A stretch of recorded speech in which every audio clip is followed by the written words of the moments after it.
ఆర్మూర్ పట్టణ మరియు మండల గణేష్ ఉత్సవ కమిటీ మెంబర్లకు పోలీసు వారు తెలియజేయనిదేమనగా, ప్రతి ఒక్క గణేష్ మండపం ఇన్ఛార్జి పోలీస్ పోర్టల్ నందు ఆన్లైన్లో అప్లై చేసుకోవాలి. ప్రతి ఒక్కరూ తప్పనిసరిగా.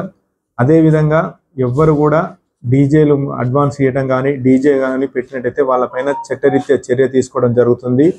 ప్రతి ఒక్కరికి బైండ్ ఎవరైన వ్యక్తికి 5 లక్షల రూపాయలు లేకపోతే సంవత్సరం జైలు శిక్ష ఉంటుంది.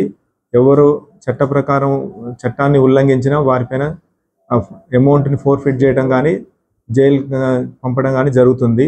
ప్రతి ఒక్కరూ వీటిని పాటించాల్సి ఉంటుంది. అదేవిధంగా ఈ సంవత్సరం మనకు ముఖ్యంగా ఆర్మూర్ పట్టణంలోని గుండ్ల చెరువు దగ్గర development works, mini tank bund work, అక్కడ డెవలప్మెంట్ వర్క్ జరగటం వల్ల అక్కడ 33K లైన్ ఒకటి ఉంది. దానివల్ల ఎత్తైన విగ్రహాలు ఎవరైనా ఇమ్మర్షన్ తీసుకొచ్చినట్టయితే ఇబ్బందికరంగా ఉంది. అక్కడ ట్రాఫిక్ కంజెషన్గా ఉంది కాబట్టి ఎవరైనా అక్కడ 10 ఫీట్స్ హైట్ కంటే ఎక్కువ విగ్రహాలు తీసుకురావద్దు.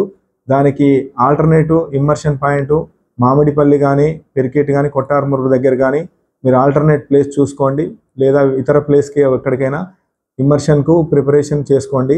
దయచేసి అక్కడ 10 ఫీట్ల కంటే ఎత్తైన విగ్రహాలు ఎవరు కూడా తీసుకురావద్దని ముందస్తుగా ఆర్మూర్ పోలీస్ తరపు నుంచి తెలియజేయడం జరుగుతుంది. అక్కడ ఉన్న ప్రాబ్లమ్స్ మీరు ముందుగా తెలుసుకోవడం వల్ల చాలా ఉపయోగం ఉంటుంది. పెద్ద విగ్రహాలు తెచ్చి ఇబ్బంది కావద్దు. అదేవిధంగా ప్రతి ఒక్కరూ పోలీస్కు కోఆపరేషన్ ఉండి ప్రతి ఒక్కరూ గణేష్ శోభాయాత్రని ఎలాంటి అవాంఛనీయ సూచనలు జరగకుండా ప్రశాంతమైన వాతావరణంలో జరపాలని మా పోలీసు వారి విజ్ఞప్తి.